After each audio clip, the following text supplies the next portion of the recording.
Hello everyone and welcome back to the Great Book of Grudges. My name is Nathan and yeah, did you really think we were done today? No, there's a lot of videos coming out throughout the coming weeks. But the last video for today is something rather special, as I was able to, alongside Janet on occasion, interview some Creative Assembly staff, some people that you've already known and seen on the channel before, like for example Andy Hall, about Warhammer 3, some story and all that different type of stuff. And we're also able to publish the full interview, which I think is super cool. So this will play out, there will be no stop and so on, you're getting a lot of information here. I believe that everyone's been able to interview people, and any interviews coming out will be completely different, as obviously different groups and so on. So we'll jump right in. Keep in mind there's also going to be 2 black bars on screen, as a lot of the developers and so on are there by full name and so on, and obviously this is a data protection thing, so yeah, I know it might be a little distracting, but just keep your eyes on the awesome members of Creative Assembly on screen who have been kind enough to answer a bunch of questions. Thank you both for joining us today.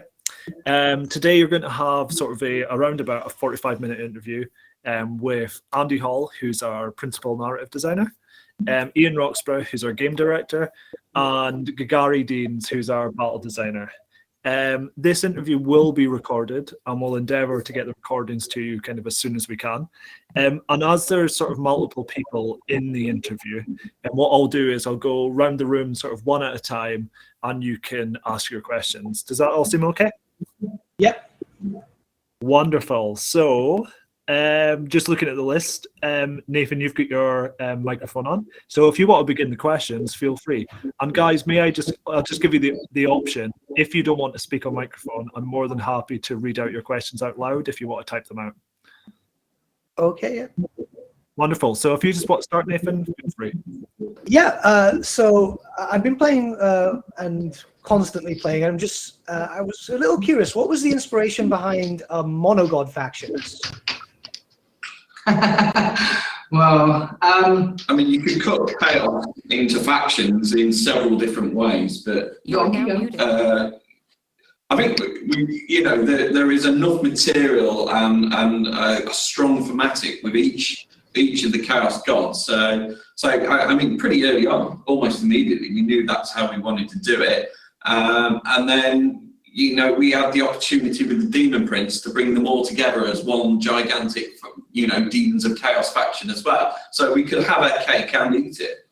Yeah, that's it basically. And it would have been a big shame, in our opinion, to have, just had, for example, Nurgle as part of a Demons of Chaos, when it could be part of a Demons of Chaos and a faction in its own right, because. As you well know, I'm sure, I mean, the difference between all the Chaos Gods and the flavour of them is just such a cool amount of stuff that we could explore gameplay-wise and flavour-wise. And then when we're looking at the overall game, we just didn't want to cut any of them out and wait for future DLC or whatever to bring them in. We just felt they all needed to be there at the beginning to create an entire game in its own right. So yeah, the idea is you do all the monogods and you do them all justice, and you create completely unique features for all of them and a completely unique gameplay experience. But then, as Andy said, you've got the Demon Prince faction that is not only the Demons of Chaos, effectively as an army book, and all that entails with mixing up all these different units into one army, but the ability to do a completely customizable legendary lore for the first time that opens up all manner of different interesting gameplay options, as well as the customizable armies from the different gods. So it's more, I think, as Andy said, we decided we wanted us and our players really to be able to have their cake and eat it by doing all the monogods and the Demons of Chaos all in one game. So quite early on, that was I guess the conclusion we came to, and then it was just about making it happen in a cohesive way within a narrative. Absolutely, and also, we often lead these factions by the legendary lords, and we have the legendary lords to be able to do that. With Scarbrand Kugath, and even bringing in Nikari, who isn't technically in the Demons of Chaos book, although he's obviously mentioned a lot in the background. But again, that shows the strength of their kind of relationship with Games Workshop, where you can go, we want to do Nikari, and they went, yep. That's awesome. That is absolutely awesome. I mean, I've been playing a lot of the Sineshi stuff at the moment because that was my tabletop army for 8th, and it was pretty interesting. It was honestly really, really interesting to play as. Yeah, good. I mean, I think hopefully you'll find as well when you play all the factions, there's even more asymmetry and uniqueness within each faction than there ever has been in the previous games, and I think that's due to the feedback that we've received from Warhammer 1 and 2 is that people really like that asymmetry and each faction feeling like a different game. So we just took it to that next level and spent a lot of time, building features around the flavour of those gods and making that faction feel properly like, what that god and what that race is. So those features kind of came quite early, didn't they? It's almost, we knew pretty much from day one we wanted to do a kind of big Nurgle cauldron where you can mix recipes to create your own diseases and the slash devotees, those came quite early on, and then it was just a case of having a cool idea but being able to actually implement that. Yeah. A question, feel free to go ahead. Hey guys, thanks for chatting to us. So I have a question about the art style in general, because I've noticed now that I've been able to see the game in glorious 2K resolution, it looks stunning. But I've noticed it seems to have changed art style slightly into a more stylized version of itself. There seems to be more sort of soft edges and things on the campaign map. And I mean, I'm sure you can probably explain exactly what's different in a bit more detail, if you would. Without going into too much detail, it is like the gameplay, like everything, it is a constant evolution. So with Warhammer 3, as well, particularly with Warhammer 3, we've really wanted to go and do loads of new stuff. And you see that across the feature set, the Demon Prince, the multiplayer options, campaign multiplayer, diplomacy and stuff like that. But again, the art style is also something we're always looking to improve the engine and how everything's rendered and how everything's presented, and to keep evolving as well as innovating. And so I think what you just see is the natural evolution of an incredibly talented art team that is constantly looking to push the boundaries of what we can to improve that experience and to create interesting animations as well as just as the visuals as well. So and that's one of the benefits really of having a trilogy like this, because although members of the team come and go over the years, we've still got a core experience built up from Warhammer 1 and 2 that people can take that next step and they can identify the kind of technical changes they want in order to push the shroud forward, or the lighting systems and stuff. And then also you've got other projects like with 3K going on that are doing stuff, and we can bring them across as and when they'll benefit. So it is, I think it's an example of just a constant evolution. But with Warhammer 3, we've had more time and a bigger budget, largely due to the success of the first 2 games.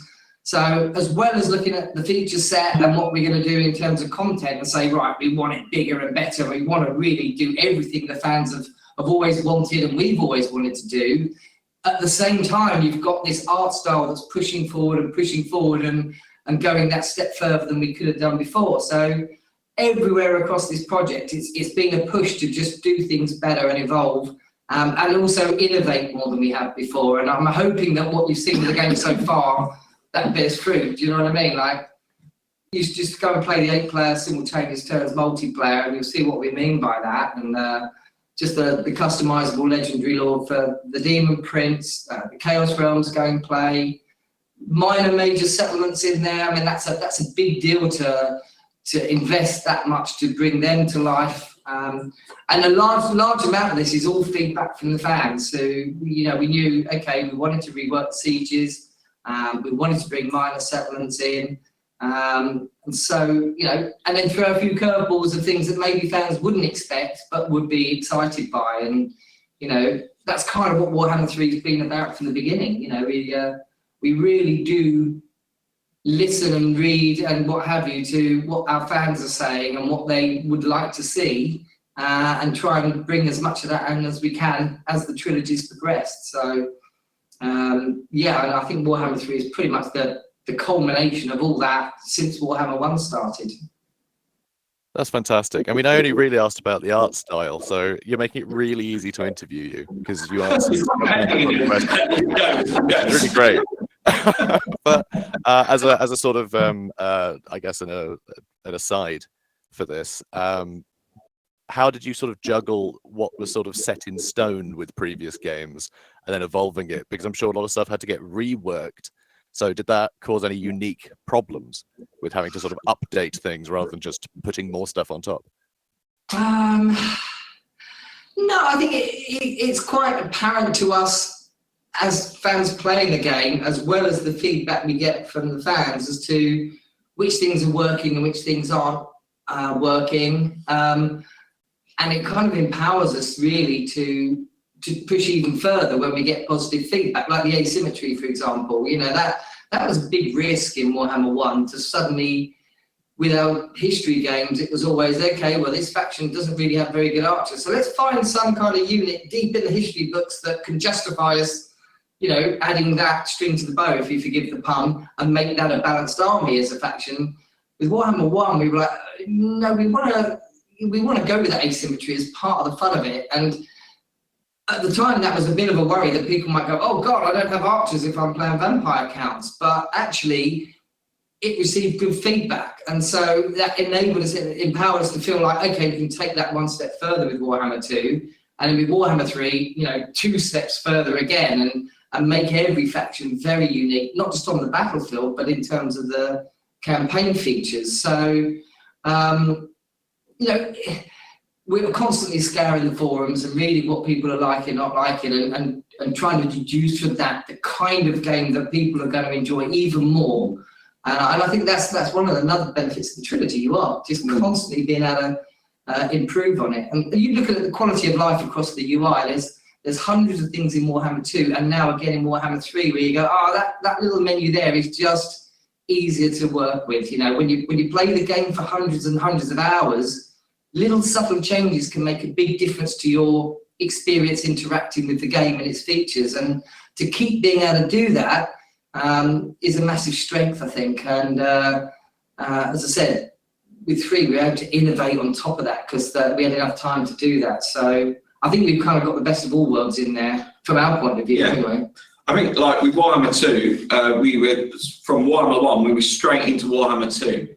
And bringing kind of the vortex to life, and then the next batch of races. Warhammer 3, like Ian's just hinted at, we had a bit more time, so it allowed us to kind of think about these big innovations, such as the simultaneous turn multiplayer, that we could set going very early on in the process. So we had enough kind of time and programmers to make sure that that works, and you know, and the desyncs are very minor.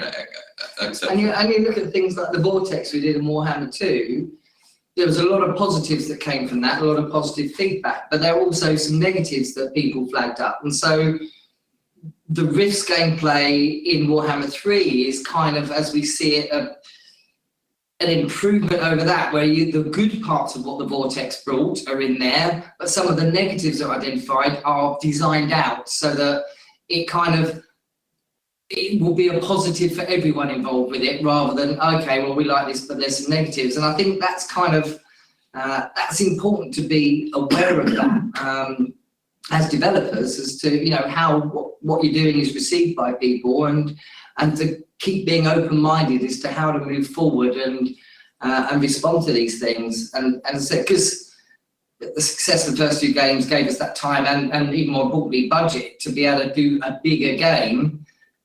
It gave us that chance to really address those things properly. And yeah, I'm starting to repeat myself, so I'll shut up for a bit. Cool. And we'll go back to Nathan for a question. Sorry about that. I muted myself by accident. So I've got a question about our friend the Demon Prince. So as it stands with getting some of the items and so on, it's very much looking like he can become an undivided Demon Prince, which, you know, in lore is very, I don't think it's been done since 6th edition, more or less. yes. So how did the inspiration for this character come about? Well, so it was an opportunity there. So Karl Franz has to look like Karl Franz. You know, Cougar should look like the Games Workshop source material of Cougar. But we wanted to, it kind of links into what Ian was just talking about innovating. The Demon Prince is one of the unique aspects of the IP, and don't forget the source IP is obviously toy soldiers and plastic models, which look very defined. But the Demon Prince can, you know, look like anything according to the army book descriptions. I think one of the quotes is they look as different as people have dreams. So we kind of hooked onto that, and no, there was something cool we could do here. You know, and so we created a system that allows literally millions of different combinations through colours, demon parts, you know, items, actual abilities. And we just thought that'd be really cool.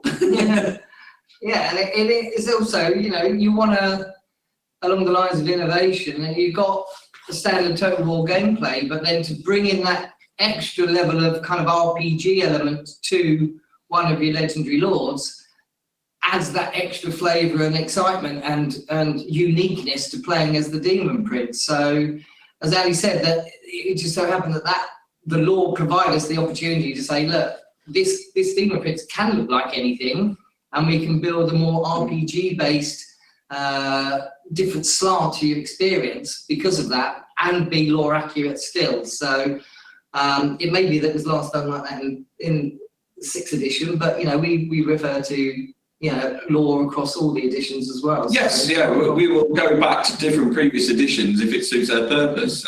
You know, and Games Workshop were more than happy for us to do that. I mean, their one and only caveat from the start was that the very first time you see the Demon Prince, he looks like the plastic Demon Prince kit. So he does look like that piece of IP. But from there, you can start changing him, as I'm sure you guys have discovered, into any kind of crazy different combinations. And then even dedicate him to one of the guards, or keep him kind of undivided. And also the narrative allows us to do that as well. It kind of gives us these, you know, excuses to have another undivided Demon Prince in the world. You know, even if he's kind of trying to fight against Bellacor's kind of machinations. Yeah, it was just really. It was really interesting. Obviously, with the RPG aspects that you said, it was something that I would never have thought to see in a Total War game. So like, it took me by surprise, and it was really fun. Honestly, it was really fun. Well, that's the bit I was keen to hear, actually. Yeah. So being surprised is one thing, but I hope it's a surprise for the better for most people and our fans, because I know marketing have kept a tight rein on the Demon Prince for some time, and I mean, it wouldn't necessarily be expected, but the key there is that we want it to be something that people can really enjoy, and it's an interesting and fun new experience, and gives you those extra tools to play with to, you know, have a different experience while you're playing the campaign. Yeah. And I particularly love the army side of it as well, where not only are you customizing your Demon Prince, but you're actually customizing completely different kinds of armies using all the different rosters. So, you know, you can take the missile troops from Zinch and mix them with the melee units from Khorne, or you can have so many different kinds of army composition that do different things and have different strengths. That side of it, when you know the game that well, you can really play around with different kinds of armies and tactics and ways of using them. So, and you combine that with the Demon Prince's individuality as well, and there's limitless amounts of ways you can play it. And you know, we just thought that would be an interesting slant, and you know, we're quite confident, given the feedback so far, that our fans are really going to enjoy trying out all those different builds and combinations of army and Demon Prince to come up with some really interesting new ways of fighting battles and playing the campaign. Awesome, thank you. Hello again. So the sort of iterative process seemed to be something you guys were really emphasizing when it came to the trilogy and sort of fleshing it out from one sort of sequel to the next. But I do wonder, with Cathay, how much of an influence Three Kingdoms was, and if you were able to draw upon sort of people who'd worked on that for the sort of fantastical version of it. Not really, to be honest. I mean, we did learn stuff. The company as a whole learned stuff from the 3K project, but primarily in terms of setting up a team that effectively is making sure that the way we interpret fundamentally a Chinese style faction is done in a way that is accurate towards Chinese culture and how that would be reflected. So I think most of our learnings were about being very sensitive to that and having a squad that was looking at every single piece of concept art, every single idea, running it but through the right people, and then working with Games Workshop while they were creating this content and making sure that all this sat well with what the Chinese players would feel is a natural part of their cultural expectations as well. So I think we certainly learned that, and we were very, very tight on that to start with. But in terms of what Cathay is in the game, that was very much just all about Games Workshop, going back and inventing that. We gave feedback and we worked with them very closely, but ultimately that was their interpretation that we could then, as we've done with all the other army books, if you like, we then interpret that in a total war context. But we didn't really borrow heavily from the experience with 3K. We just knew that was a brilliant opportunity to balance out the content, because at the point we know we want to do all the Chaos Gods and the Demons of Chaos, you've got a game that's very chaos heavy there, and we wanted to balance that out with some, for want of a better phrase, goodies. And obviously, and Kislev was there, and Workshop had done some new stuff on that for us as well, and that was brilliant. But we kind of wanted more, and so Cathay was just the perfect one to balance that out, and that was the main reason for wanting to do that. And Workshop were very happy to, and we've had such a great working relationship with them since Warhammer 1. There's a lot of mutual trust in there as well. And so it was what a brilliant experience as developers to work as they're inventing that IP and being able to be a part of that process, and then them asking us, oh, will this benefit the way you'd want to interpret in Total War? And there's a bit of to and fro, but at the same time we're always like, that's your IP, and it was a really good experience, really, because we could get everything we wanted it and would benefit it in a Total War game like this, but still very much about it's come from Games Workshop and it's how they wanted to interpret it.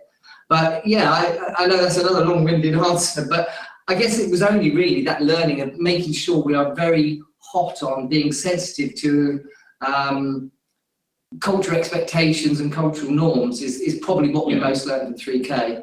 Yeah, we want the Chinese players to enjoy Cathay, not be offended by it, effectively. Yeah. And so that's kind of where that was the biggest learning, I think. But Cathay has quickly become the favourite faction for a lot of the people in the office as well. It's a really cool fact. I mean, it's one of my favourites as well. I think the army rosters are one of my favourites across the whole trilogy so far. So I don't know, have you been playing it yourself much? I've been playing a bit of Cathay. I've been mostly doing Kislev, but with Cathay, it's been really exciting. I mean, it's the same with Three Kingdoms. It's experiencing a different culture. So now, rather than just doing the history, it's the folklore side of Chinese culture, which is something we don't really get exposed to in much media over here, which I think really helps that you guys try to be really sensitive to those, sort of cultural elements that need to resonate with the Chinese audience. It's given it that authenticity, which is wonderful. Yeah, it's amazing how many little tiny details could, work one way or the other, and you have to be very careful that, just a tiny little symbol somewhere that a Westerner might look at and just think, oh, well, that's fine. It's, but actually it may be from, a wrong cultural context that could actually end up being offensive. So you have to be very, very careful. And, as I said, we've had a team right from the beginning that's constantly going through everything that's going to go in the game and monitoring that and refining it. Some of the early concepts behind the models that were going to be units in the game, they had to be amended in various little ways to bring them into line and make them right for, you know, every audience that's going to play the game, you know? Absolutely, that's amazing. Lovely to hear. And Nathan, if you want to go ahead with another question. Yep. So back to the monogods. I've got a question regarding the new units that you guys implemented. These are the ones that we never had on the tabletop and so on. Funny enough, it's like the Marauders and especially Marauders and so on, or the Knights on Discs. Those were stuff that a lot of tabletop players wanted in their armies back in the day. We never got, and now we've got this here. So when does this come into effect? When you guys think we need something new for said faction, something completely new? I don't think it's necessarily new. It's what serves the roster, and then we look for ways to fill those gaps. Kind of a bit like what you were saying earlier, but in this case, it's to actually serve the roster.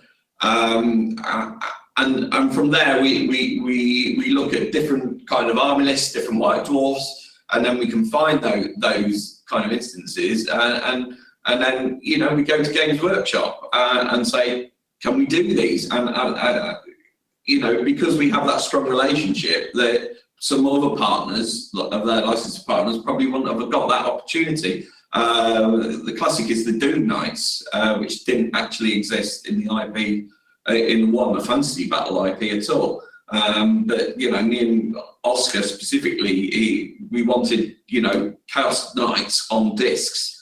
And so we kind of made our case to Games Workshop, and they were like, yeah, go for it. And that allowed us to kind of populate those rosters to make sure it kept with that Zentian theme, but also kind of, you know, expanded on what's just in the Demons of Chaos army book. Yeah. See, I've got a healthy amount of different armies, and a lot of, say, for example, Sanesh did lack with terms of models and so on. So that was a surprise for me, a nice surprise, because it's always welcome to get some new stuff. But it just kind of threw me off. It's nice to see that you guys have great communication with Games Workshop in regards to these things. Yeah, I mean, that's been there from day one. We're very similar companies in a way, is that both companies are very, very proud of what they do. So, you know, Creative Assembly very, very proud of Total War, and quality is of utmost importance to us. And Games Workshop also very proud and very big fans of what they do as well. And so we've got that mutual respect for what each other does well. And we've been very careful from the beginning, and it's happened naturally, but there's a certain line where you go, well, that's your bag, that's your expertise. And then they'll say, that's our expertise. And so that healthy respect is permeated through the entire trilogy, where we both want to be able to bend a bit where we need to accommodate what's best for the other, but we both fully appreciate where each other needs a bit of give. And it's been genuine collaboration from the beginning. There's never been any difficult moments. It's been so harmonious, if you like, and that has been the driving force for what's allowed us to do all sorts of things that other developers maybe in the past wouldn't have been able to. For example, vampire posts. You know, that's a result of a great relationship with Games Workshop. You know, and obviously now Kislev and Cathay, particularly so in Warhammer 3. And I think it is important that we have that mutual respect and that line where anything Total War wise, we know what we're doing, and anything Games Workshop and lore wise, you guys know what you're doing. And, you know, that mutual respect is key. And so, you know, long may it continue, because, you know, it bears fruit at the end. And, you know, you can get better things when you're both wanting the other one to branch out and to be able to, you know, do things better. That's awesome. Thank you.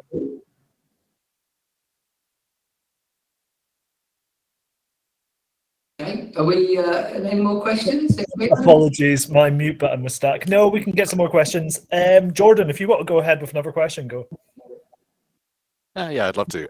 So with the sort of cultural sensitivity, with factions like Slanesh, for instance, I'm assuming you have to skirt quite a lot of different issues when it comes to sort of portraying this world in a way that is accessible. So I was wondering how you sort of skirted that while sort of not, I guess, making the chaos too tame, I suppose. You know, they have to be visceral and horrible in all the right ways, but without... Yeah. I think people sometimes misunderstand him. He's not just the pervert god. He's the god of access. So if you take anything to an extreme, Slaanesh is there to kind of sup on your soul. That's kind of my worry, because anything to excess is sort of damaging and not exactly a good, you know, influence. When, you know. Let's put it this way, Andy's a lead writer, and we've had to edit his writing sometimes when he gets a bit carried away. There we go. That's what I was wondering about. But, you know, have a look at those name generators. I'm trying to get away with as much as I can in there. We've also given the Demon X bras. Yeah, but I'll be honest with you, right? Okay, you want to push stuff and get that flavour of Slaanesh, but I think what you're alluding to is that, right, we're never going to want to do anything that would actually offend anyone. Do you see what I mean? And it's really hard drawing that line of getting the Slaaneshi flavour in a way that can't be offensive, because, you know, I don't think anyone would ever want to do that. We don't want to offend people, but we still want to serve the material. Exactly, and that has been a fine line to cross. But I mean, have you had a chance to look at the models enough? You can see there may be slight differences to what were on the models back in the 80s or 90s or whatever. And, you know, we've tried to modernise them for a PC game where necessary, but still maintain that vibe that Slaanesh is like this. So we might allude to things in the writing without actually being particularly specific or particularly overly crude. Slaanesh is a great example of a relationship with Games Workshop in that, you know, we used the newer Greater Demon designs with Games Workshop's blessing.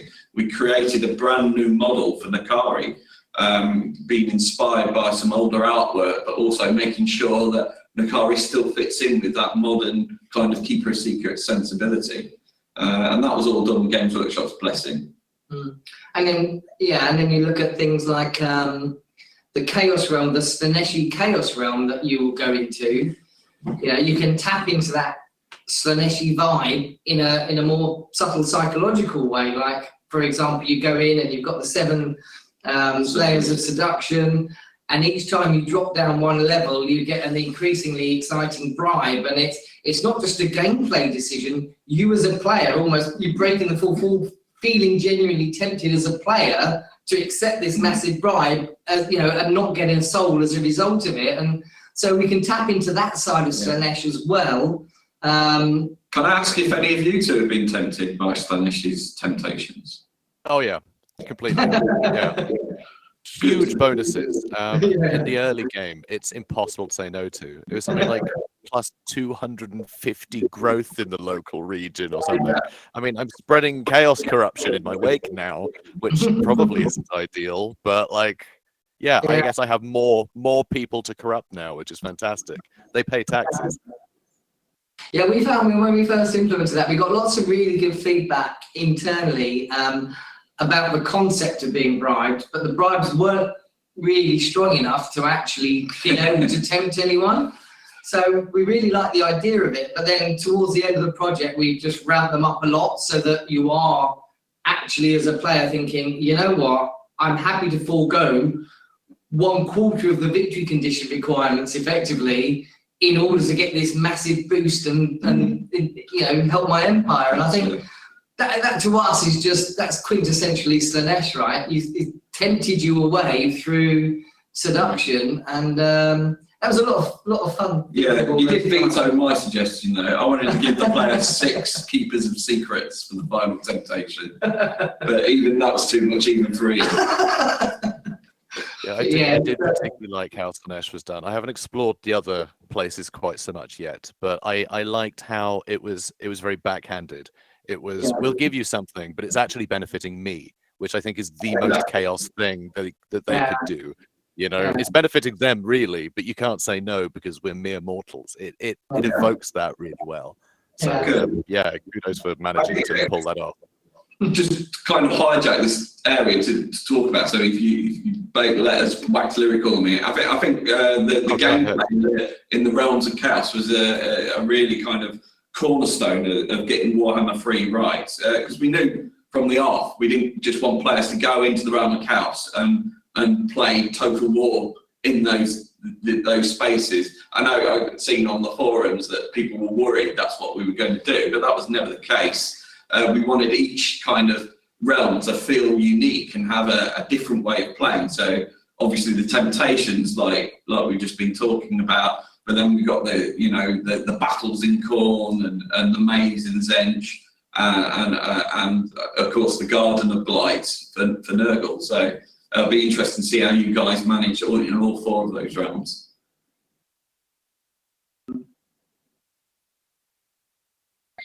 Wonderful. And I think we can go for one quick question each before we end, guys. So if we go back to, I can't remember whose question that was, but I think we're going back to Jordan.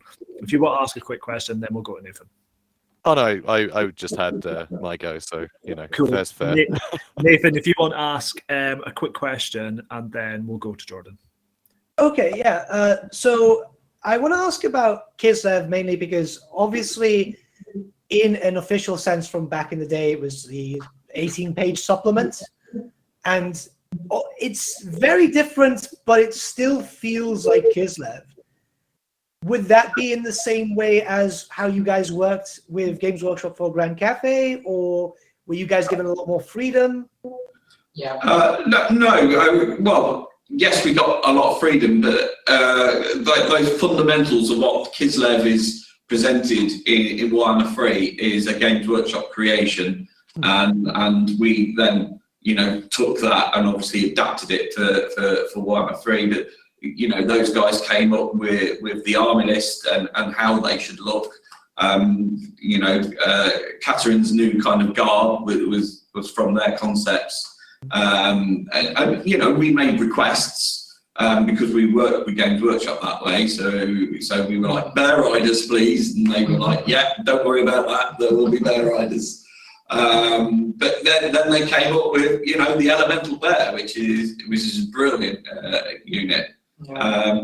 So yeah, it was. Yeah, same with Cafe. It was a case of like, because of that relationship and because the success of Warhammer 1 and 2. Gave them, I think, naturally a lot more interest in evolving that old IP in their eyes to some extent. Do you see what I mean? So it gave them that desire to go back to Kislev again because they knew that would be a really good thing to do for Warhammer 3, and the same with Cathay. And so I think the push from us came that they're going, look, because these games exist, this is something we're excited to go back and look at and spend some time and effort rethinking and updating our IP. And for us, that was brilliant as well. As they did that, it's benefiting our game. So it's just another example of how that relationship has led to that, and the success of the first 2 games, and their confidence that we get the IP and we care about the IP means they can trust us to embark on these kind of joint ventures and be a bit more cooperative and collaborative. So yeah, I mean, having Kislev and Cathay as new IP, particularly from a Warhammer lore fan's point of view, is a really big deal for us. We know that's something that, aside from all the gameplay features and the functionality and the fun of playing the game, just the idea of playing Warhammer 3 as a Warhammer fan and learning that new lore that didn't exist before is an extra layer of excitement for particularly those kind of fans. So.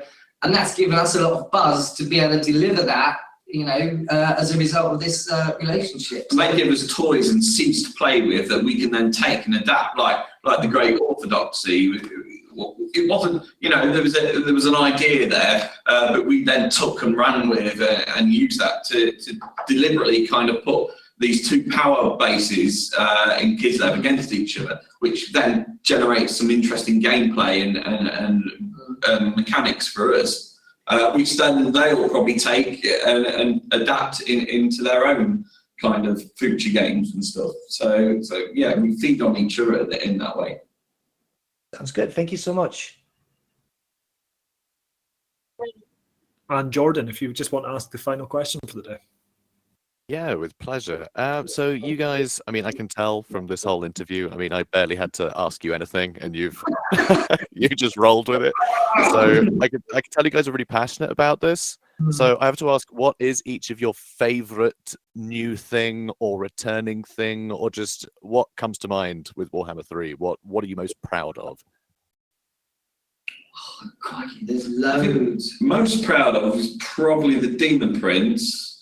Favorite thing, it's got to be the simultaneous multiplayer. You know, it's just a whole new level of playing Total War. You know, I can't wait for you guys to start kind of streaming big 8-player games. The amount of banter we've had playing those, you know, and it's not just the kind of the meta game of the simultaneous turns on the map where you're chasing each other around or trying to conquer a city first, and then when you're going into a battle, you're like, I'm giving in. Oh God, I've got to give in the cavalry again, or for instance, or he may decide To play as the AI. to play against me just to spite me, and it's just crazy and hilarious, and it's a whole new level of social experience with Total War as well. Yeah, and that's definitely one of my favourites as well. I also really like the diplomacy because, if I'm honest, diplomacy is something we really wanted to do more within 1 and 2. And it was such a big undertaking that it's taken a project the size of Warhammer 3 to be able to do what we wanted and bring in the kind of extra features and layers of stuff. So we've been able to bring in threatened stuff, the quick deal, and that some of it's come over from 3K, some of it's come from Troy, some of it's new stuff from ourselves, like Get Off My Land. But to tie that in with the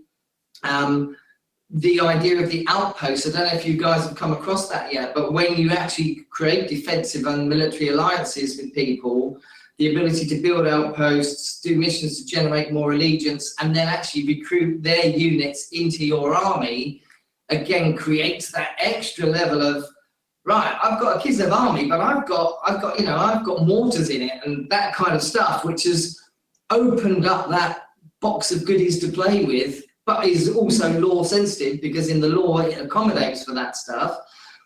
To, you know, those are the kind of things that I think players like myself, and I hope like our hardcore fans who play the game for thousands of hours, it gives that extra stuff to play with and tinker with when you are playing for hundreds of hours. Do you know what I mean? Those little extra touches that you can play the same faction and still get a different experience just through changing the alliances you have, and it gives you more of a desire to bother as Kislev to form alliances with Empire, or with Cathay to form alliances with Empire, or even Ogres, and it pushes that. So I think being able to kind of do diplomacy a bit more justice and bring in a feature that links to that directly is one of my favourites from it, as a somebody who spends thousands of hours playing for fun as well. It's opened up that level of gameplay that I think is taking it beyond what we've been able to do in the past.